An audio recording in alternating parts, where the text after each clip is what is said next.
ಪಂಚಲಿಂಗೇಶ್ವರನ ರೂಪದಲ್ಲಿ ಈಶ್ವರನು ಭೂಮಿಯಲ್ಲಿ ನೆಲೆ ನಿಂತ ಅನ್ನುವಂಥದ್ದು ಒಂದು ಪೌರಾಣಿಕ ಕಥೆ. 1062ನೇ ಇಸ್ವಿ 1062 ಕನ್ನಡ ಅಂಕೆ.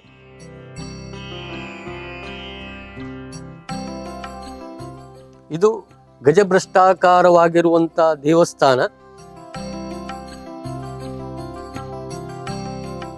ಶಕ್ತಿಯನ್ನು ಕೊಡುವಂತ ಭೂತದ ಕಲ್ಲು ಅನ್ನುವಂಥದ್ದು ಕರಿತೇವೆ.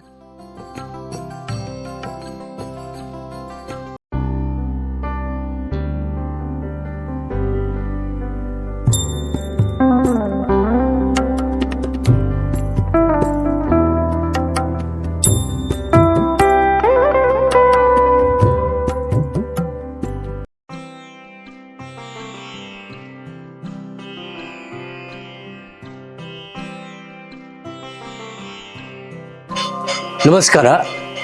ಬಾರಕೂರಿನ ಶ್ರೀ ಪಂಚಲಿಂಗೇಶ್ವರ ದೇವಸ್ಥಾನದ ಬಗ್ಗೆ ಸಂಪೂರ್ಣ ಮಾಹಿತಿಯನ್ನು ಕಲೆ ಹಾಕಿ ಅದನ್ನು ಜಗತ್ತಿಗೆ ತಿಳಿಸುವ ಬಗ್ಗೆ ಇಂದು ಬಂದಂಥ ಉದಯವಾಣಿ ತಂಡದವರಿಗೆ ಸ್ವಾಗತ. ನಾನು ರಾಮಚಂದ್ರ ಕಾಮತ್, ಪಂಚಲಿಂಗೇಶ್ವರ ದೇವಸ್ಥಾನದ ಒಬ್ಬ ಟ್ರಸ್ಟಿ. ನಾನು ಈ ಮೂಲಕ ತಿಳಿಯಪಡಿಸೋದೇನೆಂದರೆ, ಬಾರಕೂರು ಅತಿ ಪುರಾತನವಾದ ದೇವಸ್ಥಾನ. ಪೌರಾಣಿಕ ಹಿನ್ನೆಲೆಯುಳ್ಳಂತ ಈ ಬಾರಕೂರಿನಲ್ಲಿ ಮಾರ್ಕಾಂಡೇಯ ಮುನಿಗಳು ಭೂಲೋಕದಲ್ಲಿ ಪ್ರದಕ್ಷಿಣೆಗಾಗಿ ಬಂದಾಗ ಅವರಿಗೆ ತಪಸ್ಸು ಮಾಡಲಿಕ್ಕಾಗಿ ಒಂದು ಯೋಗ್ಯ ಜಾಗದ ಹುಡುಕಾಟ ಇರುವಾಗ ಅಶರೀರವಾಣಿ ಆಗ್ತದೆ. ಅಶರೀರವಾಣಿಯಲ್ಲಿ ಸ್ವಾಮಿಗಳು ಕೇಳಿದ್ದಕ್ಕೆ ಹೇಳ್ತಾರೆ, ನೀನು ಎಲ್ಲಿ ನದಿ ದಕ್ಷಿಣಕ್ಕೆ ಅಂದರೆ ಪಶ್ಚಿಮಕ್ಕೆ ಹರಿಯುವಂತ ನದಿ ಉತ್ತರಕ್ಕೆ ಯಾವಾಗ ಬದಲಾವಣೆಯನ್ನು ಹೊಂದದೋ ಆ ಭೂಭಾಗ ಬಹಳ ಶ್ರೇಷ್ಠ ಅನ್ನುವಂಥ ಒಂದು ನುಡಿಯನ್ನು ಕೊಟ್ಟು, ಈ ಬಾರಕೂರು ಅನ್ನುವಂಥ ಈ ಭೂಭಾಗ ಇಲ್ಲಿ ಸೀತಾ ನದಿ ಪಶ್ಚಿಮಕ್ಕೆ ಹರಿದು ಆಮೇಲೆ ಉತ್ತರಕ್ಕೆ ಹರಿತಾಳೆ. ಸೊ ಈ ಭಾಗ ಬಹಳ ಶ್ರೇಷ್ಠ ಅನ್ನುವಂಥ ಒಂದು ಅಭಿಪ್ರಾಯವನ್ನು ತಿಳಿಸಿ ಇಲ್ಲಿ ನೀನು ತಪಸ್ಸನ್ನು ಆಚರಿಸಬಹುದು ಅನ್ನುವಂಥ ಅಶರೀರವಾಣಿಯ ಮೇರೆಗೆ ಮಾರ್ಕಾಂಡೇಯ ಮಹರ್ಷಿಗಳು ಇಲ್ಲಿ ತಪಸ್ಸನ್ನು ಕೈಗೊಳ್ತಾರೆ. ತಪಸ್ಸನ್ನು ಕೈಗೊಂಡು ಈಶ್ವರ ಪ್ರತ್ಯಕ್ಷ ಆಗ್ತಾನೆ.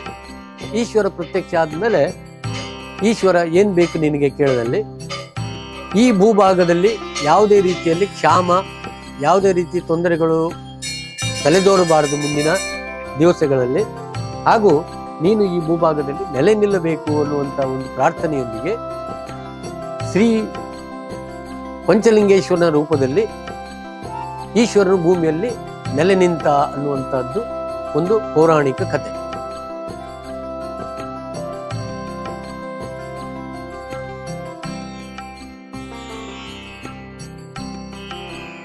ಪೌರಾಣಿಕ ಕತೆ ಬಿಟ್ಟರೆ ನಮ್ಮಲ್ಲಿ ಯಾವುದೇ ಲಿಖಿತ ಆಧಾರಗಳಿಲ್ಲ. ನಾವು ಯಾವುದೇ ಈ ಪೌರಾಣಿಕ ಕಥೆಗಳನ್ನು ಕೇಳಿಕೊಂಡು ಬಂದಿದ್ದೇವೆ. ಅದಕ್ಕೆ ಸರಿಯಾಗಿ ಇಲ್ಲಿ ಕೆಲವು ಕುರುಹುಗಳಿದ್ದಾವೆ. ಆದುದರಿಂದ ಆ ಪೌರಾಣಿಕ ನೆಲೆಯಲ್ಲಿ ತಿಳಿಸಿರುವಂಥದ್ದು ಸತ್ಯ ಎನ್ನುವ ಬಗ್ಗೆ ಇಲ್ಲಿ ಈಶ್ವರನು ಪಂಚರೂಪದಲ್ಲಿ ನೆಲೆ ನಿಂತಿದ್ದಾನೆ. ಈಗ ನೀವು ಅಲ್ಲಿ ಒಳಗಡೆ ನೋಡಬಹುದು, ಒಂದೇ ಪಾಣಿಪೀಠದಲ್ಲಿ 5 ಲಿಂಗ ಇದೆ. 5 ಲಿಂಗ ಇದೆ ಅಂದರೆ ಈಶ್ವರನು ವಾಮದೇವ, ಸದ್ಯೋಜಾತ, ಈಶಾನ, ತತ್ಪುರುಷ, ಅಘೋರ ಅನ್ನುವಂಥ 5 ರೂಪದಲ್ಲಿ ಇಲ್ಲಿ ನೆಲೆ ನಿಂತಿದ್ದಾನೆ ಅನ್ನುವಂಥದ್ದು ವಾಡಿಕೆ. ಅದೇ ರೀತಿ ಸಾಧಾರಣ ಪೌರಾಣಿಕ ಹಿನ್ನೆಲೆಯಿಂದ ಕಡೆಗೆ ಮುಂದೆ ಯುಗಗಳ ಪರಿವರ್ತನೆಯಾಗಿ ಸಾಧಾರಣ ಈ ಭೂಭಾಗವನ್ನ ಹಲವು ಮಂದಿ ಆಳ್ಕೊಂಡು ಹೋದಿಲ್ಲ. ಅದರಲ್ಲಿ ಕೊನೆಯ ಭಾಗದಲ್ಲಿ ಜೈನರು ಆಳ್ತಾರೆ. ಜೈನರು ಕೂಡ ಈ ಪಂಚಲಿಂಗೇಶ್ವರ ದೇವರನ್ನ ಆರಾಧ್ಯ ದೇವರನ್ನಾಗಿ ಮಾಡಿಕೊಂಡು ಇಡೀ ಬಾರಕೂರು ಸೀಮೆ ಅಂದರೆ ಸಾಧಾರಣ ಇಲ್ಲಿ ಬೈಂದೂರಿನಿಂದ ಹಿಡಿದು ಮಂಗಳೂರುವರೆಗೆ ಬಾರಕೂರು ತುಳುನಾಡು ರಾಜಧಾನಿಯಾಗಿ ಸ್ಥಾಪನೆಯಾಗಿ ಅದನ್ನ ಈ ಬಾರಕೂರನ್ನ ಒಂದು ಮುಖ್ಯ ಪಟ್ಟಣವನ್ನಾಗಿ ಮಾಡಿ ಇಲ್ಲಿ ಶ್ರೀದೇವರ ಉತ್ಸವಗಳನ್ನು ಮಾಡಿಕೊಂಡು ಬರ್ತಾರೆ. ಅದೇ ರೀತಿಯಲ್ಲಿ ಶ್ರೀ ಪಂಚಲಿಂಗೇಶ್ವರನ ಇದಾದ್ಮೇಲೆ ದೇವಸ್ಥಾನವನ್ನ ನಿರ್ಮಾಣ ಮಾಡಿದ ಮೇಲೆ ಇಲ್ಲಿ ಹಲವಾರು ದೇವಸ್ಥಾನಗಳನ್ನು ಕೂಡ ನಿರ್ಮಾಣ ಮಾಡ್ತಾರೆ. ಒಂದು ವಿಶೇಷತೆ ಅಂದರೆ ಒಳಗಡೆ ಒಂದು ಗಣಪತಿ ಇದೆ, ಗರ್ಭಗುಡಿಯಲ್ಲಿ ಒಂದು ಗಣಪತಿ ಇದೆ. ಆಮೇಲೆ ಅಲ್ಲೇ ಬಲಭಾಗದಲ್ಲಿ ಲಕ್ಷ್ಮೀನಾರಾಯಣ ಇದೆ. ಯೂಶುವಲಿ ಈಶ್ವರ ದೇವಸ್ಥಾನಗಳಲ್ಲಿ ಲಕ್ಷ್ಮೀನಾರಾಯಣ ಇರುವಂಥದ್ದು ಬಹಳ ಕಡಿಮೆ. ಆದರೆ ಇಲ್ಲಿ ಲಕ್ಷ್ಮೀನಾರಾಯಣ ಕ್ಷೇತ್ರ ಕೂಡ ಹೌದು. ಆಮೇಲೆ ಹೊರಭಾಗದಲ್ಲಿ ಒಂದು ಗಣಪತಿ ಇದೆ, ಅದರ ಹೊರಭಾಗದಲ್ಲಿ ಒಂದು ಗಣಪತಿ ಇದೆ. ವಿಶೇಷತೆ ಅಂದ್ರೆ ಈ ಒಂದು ಗರ್ಭಗುಡಿಯ ಆಸುಪಾಸಿನಲ್ಲಿ 3 ಗಣಪತಿ ದೇವಸ್ಥಾನಗಳಿವೆ.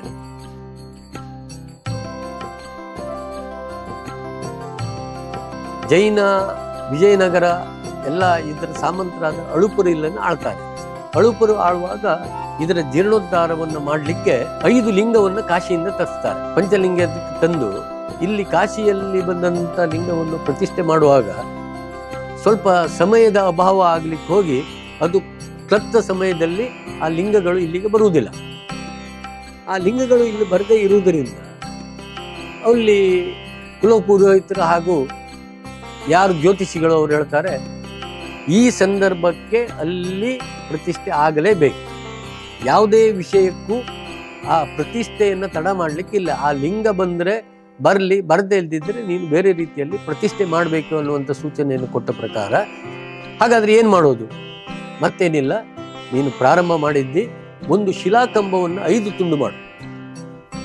ಒಂದು ಶಿಲಾಕಂಬವನ್ನು 5 ತುಂಡು ಮಾಡಿ ಅದಕ್ಕೆ ರೂಪ ಕೊಟ್ಟು ಅಲ್ಲಿ ಪಾಣಿಪೀಠದಲ್ಲಿ ಪ್ರತಿಷ್ಠೆ ಮಾಡು ಅನ್ನುವಂಥ ಒಂದು ಸೂಚನೆಯನ್ನು ಕೊಡ್ತಾರೆ. ಅದೇ ಪ್ರಕಾರದಲ್ಲಿ ನಮ್ಮ ಪಾಣಿಪೀಠದಲ್ಲಿರುವಂಥ 5 ಲಿಂಗ ಒಂದು ಕಂಬದ 5 ತುಂಡುಗಳು ಒಂದೇ ರೀತಿಯಲ್ಲಿಲ್ಲ. ನೀವು ಅಲ್ಲಿ ಆ ಫೋಟೋದಲ್ಲಿ ನೋಡ್ಬೋದು. ಅಂದ್ರೆ ಒಂದು ಸಣ್ಣದುಂಟು, ಒಂದು ದೊಡ್ಡದುಂಟು, ಒಂದು ಉದ್ದ ಉಂಟು. ಟೋಟಲಿ ಒಂದು ಕಂಬವನ್ನು 5 ತುಂಡು ಮಾಡಿ ಅದರಲ್ಲಿ ಶಕ್ತಿಯನ್ನು ಕೊಟ್ಟು ವಾಮದೇವ ಫಸ್ಟ್, ಇದು ಸದ್ಯೋಜಾತ, ಈಶಾನ, ತತ್ಪುರುಷ, ಅಘೋರ ಅನ್ನುವಂಥ 5 ಶಕ್ತಿಗಳಿಂದ ಅಲ್ಲಿ ಪ್ರತಿಷ್ಠೆ ಮಾಡ್ತಾರೆ. ಇದು ಪಾರಂಪರಿಕವಾಗಿ ಹಲವಾರು ವರ್ಷಗಳಿಂದ ನಡೆದುಕೊಂಡು ಬರ್ತಾ ಇದೆ. ಎಲ್ಲಿವರೆಗಂದರೆ ಇಲ್ಲಿ ಕೂಡ ಉತ್ಸವ, ಸಂವತ್ಸರದ ಪ್ರಾರಂಭದಲ್ಲಿ ಉತ್ಸವ ಆಗ್ತದೆ. ಆ ಉತ್ಸವಕ್ಕೆ ಸಾಧಾರಣವಾಗಿ ಮಂಗಳೂರಿನ ಮಂಜೇಶ್ವರದ ತುದಿಯಿಂದ ಬೈಂದೂರಿನವರೆಗಿನ ಎಲ್ಲ ಸಾಮಂತರು ಕಪ್ಪ ಕಾಣಿಕೆಯನ್ನು ಕೊಟ್ಟು ಹೋಗುವಂತ ಸಂಪ್ರದಾಯ ಇತ್ತಂತೆ.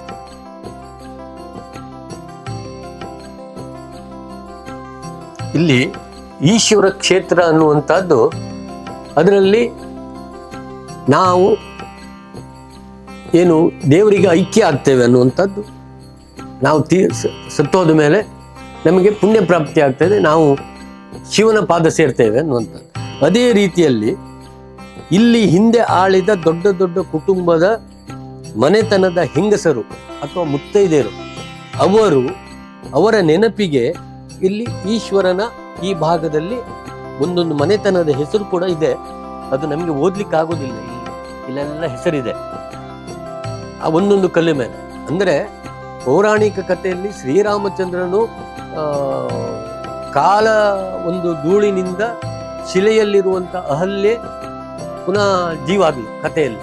ಅದೇ ರೀತಿಯಲ್ಲಿ ಭಕ್ತರ ಪಾದ ಧೂಳಿಯಿಂದ ಇವರಿಗೆ ಅಲ್ಲಿ ಎಲ್ಲಿ ಸ್ವರ್ಗದಲ್ಲಿ ಮುಕ್ತಿ ಸಿಗ್ತದೆ ಅನ್ನುವಂಥ ಒಂದು ನಂಬಿಕೆಯಿಂದ ಇಲ್ಲಿ ಯಾವಾಗಲೂ ಈಶ್ವರ ದೇವಸ್ಥಾನದಲ್ಲಿ ಈ ಭಾಗದಲ್ಲಿ ಹೆಚ್ಚಿನ ಸಂಖ್ಯೆಯಲ್ಲಿ ಇದನ್ನು ನೋಡ್ಬೋದು. ಎಲ್ಲ ದೇವಸ್ಥಾನದಲ್ಲಿ ಇರುವುದಿಲ್ಲ. ಈಶ್ವರ ದೇವಸ್ಥಾನದಲ್ಲಿ ಹೆಚ್ಚಿನ ಹಳೆಯ ದೇವಸ್ಥಾನದಲ್ಲಿ ಈ ರೀತಿ ಇದೆ ನೋಡಿ. ಇಲ್ಲಿವರೆಗಿದೆ. ಅಂದರೆ ಇಲ್ಲಿ ಪ್ರದಕ್ಷಿಣೆ ಬಂದು ಇವರಿಗೆ ನಾವು ಮೆಟ್ಟಿ ಹೋಯ್ತಂದ್ರೆ ನಮ್ಮ ಪಾದ ಧೂಳಿಯಿಂದ ಅವರಿಗೆ ಪುಣ್ಯ ಬರ್ತದೆ ಅಂತ. ಇದೆಲ್ಲ ಇಲ್ಲಿವರೆಗಿದೆ. ಇಲ್ಲಿಂದ ಬಂದು ಇಲ್ಲಿವರೆಗೆ ಅವರಿಗೆ ಅವರ ಒಂದು ಪುಣ್ಯ ಆರಾಧನೆಗೋಸ್ಕರ ಅಲ್ಲಿ ಮಾಡಿರ್ತಾರೆ. ಇಲ್ಲೆಲ್ಲ ಹೆಸರಿದೆ, ನಮ್ಗೆ ಗೊತ್ತಾಗೋದಿಲ್ಲ ಅಷ್ಟೆ. ಎಲ್ಲ ನೋಡಿದ್ರೆ ಆಂಜನೇಯ ನೋಡಿದಾಗ ಆಗ್ತದೆ. ಬಟ್ ಆ ಮನೆತನದ ಮುತ್ತೈದೆ ಹೆಂಗಸರ ಒಂದು ನೆನಪಿಗಾಗಿ ಮಾಡಿರುವಂತ 1062ನೇ ಇಸ್ವಿ 1062 ಕನ್ನಡ ಅಂಕೆ ಇಲ್ಲಿ ಬರೆದಿದೆ. ಇದು 1062ನೇ ಇಸ್ವಿಯ ಒಂದು ಶಾಸನ. ಹೆಚ್ಚಿನ ಶಾಸನಗಳು ದೇವಸ್ಥಾನ ಬಗ್ಗೆ ನಮಗೆ ತಿಳುವಳಿಕೆ ನೀಡದೇ ಇದ್ದರೂ ಕೂಡ ಹೆಚ್ಚಿನವು ದಾನ ಶಾಸನಗಳು. ಅಂದರೆ ಯಾವುದೋ ಒಂದು ಕೆಲಸಕ್ಕೋಸ್ಕರ ದಾನ ಮಾಡಿರುವಂತಹದನ್ನು ಹೆಚ್ಚು ಉಲ್ಲೇಖ ಇದೆ. ಇದನ್ನ ರಾಜರ ಒಂದು ಏನು ಆಂಬ್ಲಮ್ ಅಂತೇವಲ್ಲ ಆ ಟೈಪ್. ಮೊದಲು ಈಶ್ವರನನ್ನು ಪ್ರಧಾನವಾಗಿ ಮಾಡಿ ಸೂರ್ಯಚಂದ್ರರು, ನಂದಿ, ಕತ್ತಿ, ದೀಪ. ಅದೇ ರೀತಿ ಕ್ರಮೇಣ ರಾಜರು ಬದಲಾದ ಹಾಗೆ ಅವರವರದ್ದು ಕೆಲವು ಬದಲಾವಣೆ ಆಯಿತು. ಈಶ್ವರ, ನಂದಿ, ದೀಪ, ಸೂರ್ಯ, ಚಂದ್ರ ಎಲ್ಲ ಇದ್ದ ಮೇಲೆ ಇಲ್ಲಿ ಒಂದು ಪೂಜೆ ಮಾಡುವಂತ ಮಹಿಳೆ ಬರ್ತಾಳೆ. ಅಂದ್ರೆ ಒಂದೊಂದು ಮನೆತನದವರು ಒಂದೊಂದು ರೀತಿ ಸೃಷ್ಟಿ ಮಾಡಿರ್ಬೋದು.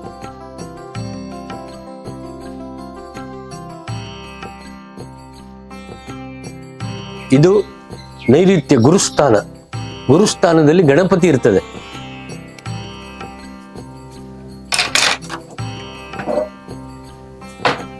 ಇದು ಬಹಳ ಪುರಾತನವಾದ ಗಣಪತಿ. ಇದು ಪಂಚಲಿಂಗೇಶ್ವರ ದೇವರನ್ನ ತಂದು ಆ ಜೀರ್ಣೋದ್ಧಾರ ಸಮಯದಲ್ಲಿ ಹೇಗೆ ಪ್ರತಿಷ್ಠೆ ಮಾಡಿದರೋ ಆವಾಗ ತರಾತುರಿಯಲ್ಲಿ ಇದನ್ನು ಕಿತ್ತಿ ಒಂದು ಗಣಪತಿಯನ್ನು ಮಾಡಬೇಕಾಯಿತು. ಅದೇ ರೀತಿಯಲ್ಲಿ ಇದಕ್ಕೆ ಹೆಚ್ಚಿನ ಏನು ಕೆತ್ತನೆ ಇಲ್ಲ. ಒಂದು ಗಣಪತಿಯ ಒಂದು ಆಕಾರ ಇದೆ ಬಿಟ್ಟರೆ, ಅದೇ ರೀತಿಯಲ್ಲಿ ಈ ನೈಋತ್ಯ ಭಾಗದಲ್ಲಿ ನೆಲೆಸಿದ ಈ ಗಣಪತಿಯನ್ನ ವರಸಿದ್ಧಿ ವಿನಾಯಕ ಅಂತ ಕರೀತಾರೆ. ಇದು ಗಜಭ್ರಷ್ಟಾಕಾರವಾಗಿರುವಂತ ದೇವಸ್ಥಾನ. ದೇವಸ್ಥಾನದ ಒಳಗೆ ಇದು ಶಿಲೆಕಲ್ಲಿನ ಆವರಣ ಇದೆ ವೃತ್ತಾಕಾರದಲ್ಲಿ. ಇದು ಒಳಗಡೆ ಇದು ಮಣ್ಣಿದಲ್ಲ, ಇದು ಶಿಲೆಕಲ್ಲಿನ ವೃತ್ತಾಕಾರದ, ಅದೇ ಗಜಭ್ರಷ್ಟಾಕಾರ ಅನ್ನಲ್ಲ, ಅಂದ್ರೆ ಆನೆ ಹಿಂದಿನ ಬದಿ ಇದ್ದ ಹಾಗೆ. ಇದರ ಒಳಗೆ ಎಲ್ಲ ಉಂಟು. ಅದೇ ರೀತಿ ಒಳಗಡೆ ಕಲ್ಲು.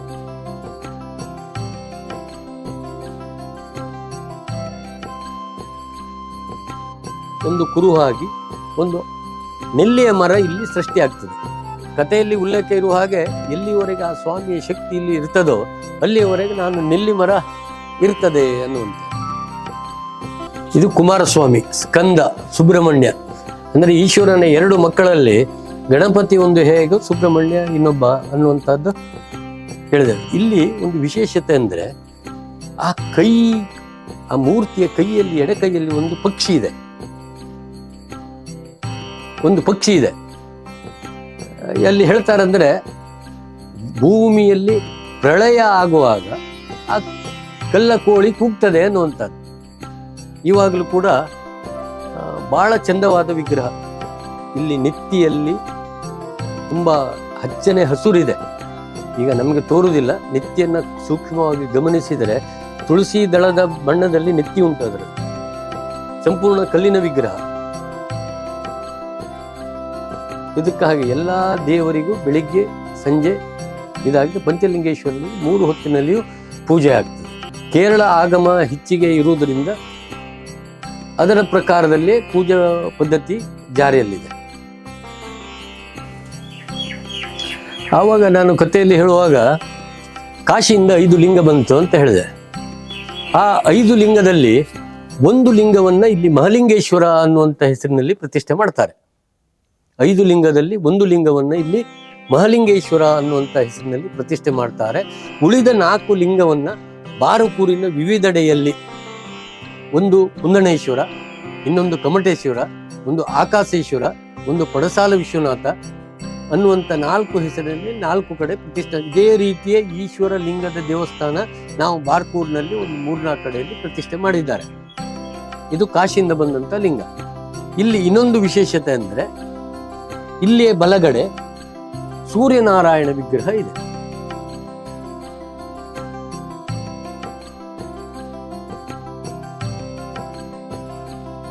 ರಾಜನಿಗೆ ಅವನ ಕುಟುಂಬದಲ್ಲಿ ವಿವಾಹ ಸಂಬಂಧವಾಗಿ ತೊಂದರೆಗಳು ಉಂಟಾಗ್ತದೆ. ವಿವಾಹ ಸಂಬಂಧವಾಗಿ ಉಂಟಾದ ತೊಂದರೆಗೆ ಆಸ್ಥಾನ ಜ್ಯೋತಿಷ್ಯವರನ್ನ ಕೇಳಿದಾಗ ಅವ್ರು ಹೇಳ್ತಾರೆ, ನೀನು ದೇವಿಯನ್ನ ಪ್ರತಿಷ್ಠೆ ಮಾಡಿ ಈಶ್ವರನಿಗೆ ಮತ್ತೆ ದೇವಿಗೆ ಮದುವೆಯನ್ನು ಮಾಡಿದಲ್ಲಿ ನಿನ್ನ ಎಲ್ಲ ಪರಿಹಾರ ಆಗ್ತದೆ ಅನ್ನುವಂಥ ಪ್ರಕಾರದಲ್ಲಿ ಇಲ್ಲಿ ಭುವನೇಶ್ವರಿ ಅನ್ನುವಂಥ ದೇವಿಯನ್ನು ಪ್ರತಿಷ್ಠೆ ಮಾಡ್ತಾರೆ.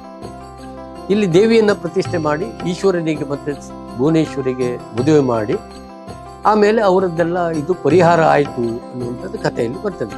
ಇಲ್ಲಿ ಕೂಡ ನಮ್ಮ ಬಾರಕೂರಿನ ರಥೋತ್ಸವ ಮುಗಿದು ಆ ದಿವಸ ಸಂಜೆಯ ವಿಜೃಂಭಣೆಯ ಓಲಗ ಮಂಟಪ ಸೇವೆ ಆದ ಮೇಲೆ ಶ್ರೀದೇವರನ್ನು ಕರ್ಕೊಂಡು ಬಂದು ಇಲ್ಲಿ ಈಶ್ವರನಿಗೆ ಮತ್ತೆ ಭುವನೇಶ್ವರಿಗೆ ಮದುವೆ ಮಾಡುವಂತ ಸಂಪ್ರದಾಯ ಇನ್ನೂ ಕೂಡ ಇದೆ. ವಿವಾಹ ಬಂಧನ ಅನ್ನುವಂಥದ್ದನ್ನು ಹಾಕ್ತಾರೆ. ಅದರಲ್ಲಿ ಈಶ್ವರನಿಗೆ ಭುವನೇಶ್ವರಿಗೆ ವಿವಾಹ ಮಾಡ್ತಾರೆ.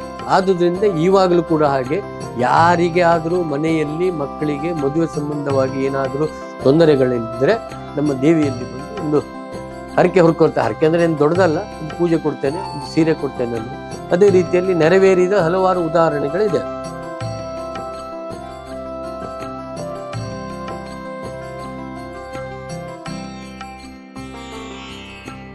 ಈ ರೀತಿಯ ಕೆತ್ತನೆ, 2 ಕೈಗಳು, ಆಮೇಲೆ ಮಧ್ಯ ಮಹಾಲಕ್ಷ್ಮಿ, ಅದರ ಬದಿಯಲ್ಲಿ 2 ಆನೆ, ಗಂಟೆ ಇತ್ತು, ಅದೆಲ್ಲ ಗಂಟೆ ಎಲ್ಲ ತುಂಡಾಯ್ತು. ಅದೆಲ್ಲ ಮರದ ಸರಪಳಿ, ಕಬ್ಬಿಣದ್ದಲ್ಲ, ಮರದ ಸರಪಳಿಯಲ್ಲಿ 2ರಲ್ಲಿ 2 ತೆಂಗಿನಕಾಯಿ, 2ರಲ್ಲಿ ಮರದ ಗಂಟೆ ಇತ್ತು. ಮತ್ತೆ 5 ಕಲಶಗಳಿದ್ದಾವಲ್ಲ, ಅದು ಒಂದೊಂದು ರೀತಿಯಲ್ಲಿಲ್ಲ, ಬೇರೆ ಬೇರೆ ಇದೆ. ಅದು ಕ್ಲೋಸ್ ಆಗಿ ಗಮನಿಸಿದ್ರೆ ನಿಮ್ಗೆ ಗೊತ್ತಾಗ್ತದೆ. ನೋಡ್ಲಿಕ್ಕೆ ಎದುರಿಂದ ನೋಡಿದ್ರೆ ಒಂದೇ ರೀತಿ ಅಂತಾಳೆ, ಆದ್ರೆ but it is in 5 different size. ಈ ದೇವಸ್ಥಾನ ಆವಾಗಲೇ ಹೇಳಿದಾಗ ಹಲವಾರು ರಾಜರು ಆಳ್ತಾರೆ.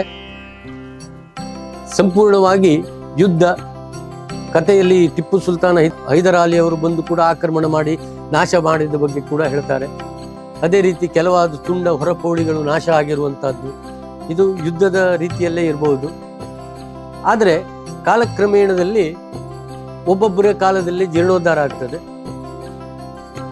ಸಾಧಾರಣ ಮೊದಲು ಹುಲ್ಲು ಚಾವಣಿ ಎಂದಿತ್ತು, ಹುಲ್ಲು ಚಾವಣಿಯನ್ನು ಹಂಚು ಬದಲಾಯಿಸಿತು. ಅದೇ ರೀತಿಯಲ್ಲಿ ಇದ್ದದ್ದನ್ನೇ ರಿಪಾರಿ ಮಾಡಿ ಇಲ್ಲಿವರೆಗೆ ಇಲ್ಲಿನ ಜನರು ಹಾಗೂ ಭಕ್ತಾದಿಗಳು ನಡೆಸ್ಕೊಂಡು ಬಂದಿದ್ದಾರೆ. ಇದೆಲ್ಲ ಮರ ಹಾಗೂ ನಿಮ್ಮ ಈಗ ಹಂಚು, ಅದರಿಂದ ಈಗ ಆವೃತವಾಗಿದೆ. ಮತ್ತೆ ಆವಾಗ ಹೇಳಿದಾಗೆ ಇದು ಹಿಂದಿನ ಕಾಲದಲ್ಲಿ ಹಾಕಿದ ಹಾಸುಕಲ್ಲುಗಳ ವಿನ ಬೇರೆ ಅಲ್ಲ. ಇದು ಆವಾಗ ಏನು ಮಾಡಿದ್ದಾರೆ ಅದು ಬಿಟ್ಟರೆ ಯಾವುದೇ ರೀತಿಯ ದೊಡ್ಡ ಜೀರ್ಣೋದ್ಧಾರಗಳನ್ನು ಮಾಡಲಿಲ್ಲ. ಈಗ ಇನ್ನು ಮುಂದಿನ ದಿನಗಳಲ್ಲಿ ಒಂದು ಜೀರ್ಣೋದ್ಧಾರ ಮಾಡುವ ಸಂಕಲ್ಪದಿಂದ ಊರವರೆಲ್ಲ ಹೊರಟಿದ್ದಾರೆ. ಇಲ್ಲಿ ಸಾಧಾರಣ ಕಥೆಯಲ್ಲಿ 365 ದೇವಸ್ಥಾನ ಇದೆ ಅಂತೇಳಿ ಇದೆ. 365 ದೇವಸ್ಥಾನ ಸಾಧಾರಣ ನನ್ನಂದಾಜು ಈ ನಮ್ಮ ಬಾರಕೂರು ತುಳುನಾಡ ಇದನ್ನು ಗಮನಿಸಿ ಹೇಳಿರ್ಬೋದು. ಬಾರಕೂರಿನಲ್ಲಿ ನೀವು ಹುಡುಕಿದರೆ ಒಂದು 100 ದೇವಸ್ಥಾನಗಳಿಗೇನು ಕಡಿಮೆ ಇಲ್ಲ.